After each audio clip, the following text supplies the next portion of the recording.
Hello friends, હું જલ્પા પટેલ. આજની recipe આપણી ખીર બનાવવાની છે અલગ તરીકેથી. ચાલો આપણે બનાવીએ. મેં અડધો વાટકો ચોખા લીધા છે.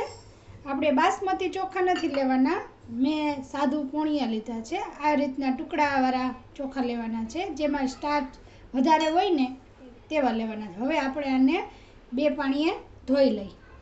આપણે આવી રીતે મસરીને ધોવાના છે. ધોઈને લઈ લીધા છે. આમાં મેં 2 ગ્લાસ પાણી રાખી દીધું છે. હવે આપણે આને થોડીક વાર પલાળવા દઈએ. દૂધ મૂકી દઈ. ગેસ ચાલુ કરી દીધું છે અને આ કઢાઈમાં આપણે થોડુંક પાણી નાખવાનું છે, જેથી કરીને આપણે દૂધ નાખીએ ને તો દૂધ નીચે બેસે નહીં. હવે આપણે એમાં દૂધ એડ કરશું આ રીતના.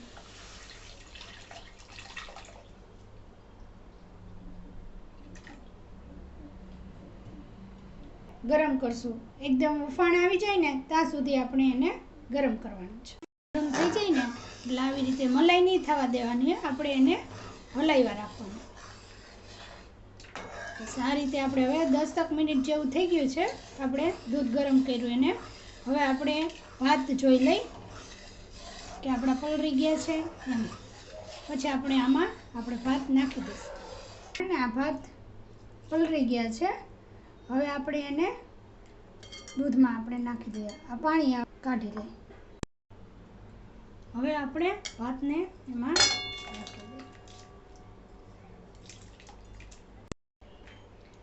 હવે આપણે આમાં ભાત નાખી દીધા છે અને હવે એક સાઈડ આપણે એને પકવવા દઈ. તો આપણે આપણા કાજુ બદામને રોસ્ટ કરી લઈએ. આપણે એક પેન લીધું છે. હવે એમાં આપણે 2 સ્પૂન ઘી નાખીને ડ્રાયફ્રૂટ 2 ચમચી ઘી નાખી દીધું છે. હવે એમાં આપણે કાજુ બદામ રોસ્ટ કરવાના છે.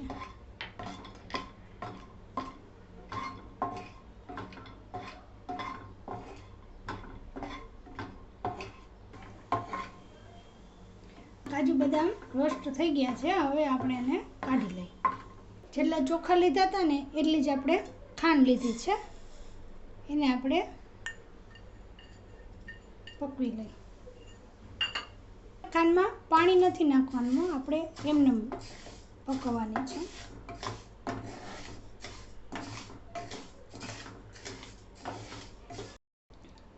આપણે જો આ રીતનું ખાંડને આપણે હલાવીને તૈયાર કરવાની છે.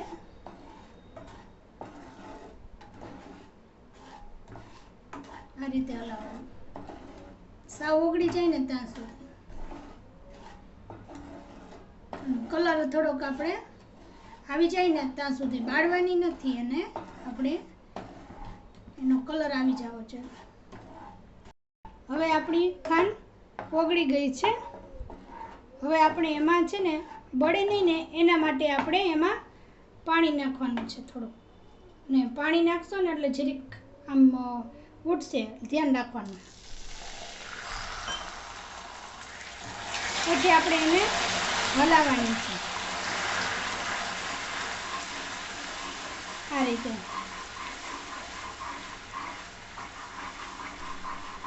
હલાવીને આપણે આવી રીતે હલાવી લેવાની. એટલે આપણે છે ને બહુ કડક ન થઈ જાય એટલા માટે. ચોખા આપણા બફાઈ ગયા છે. એમાં કાજુ બદામ નાખી દઈ.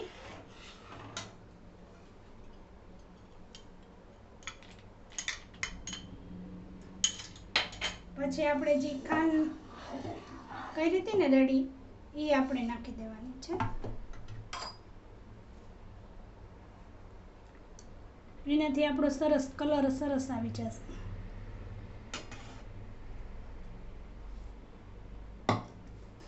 હવે જો આપણી આ સરસ કલર પણ સરસ આવી ગયો છે આપણી ખીરનો.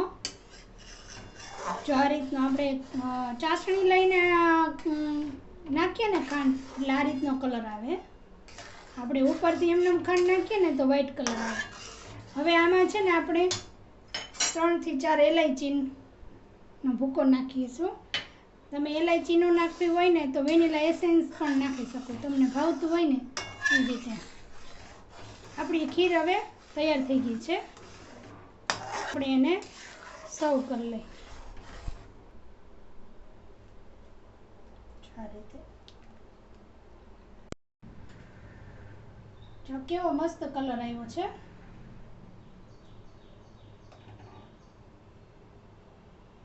તમે જરૂરથી ટ્રાય કરજો અને આ રેસીપી મારી સારી લાગી હોય તો લાઈક, કમેન્ટ અને સબસ્ક્રાઈબ કરજો.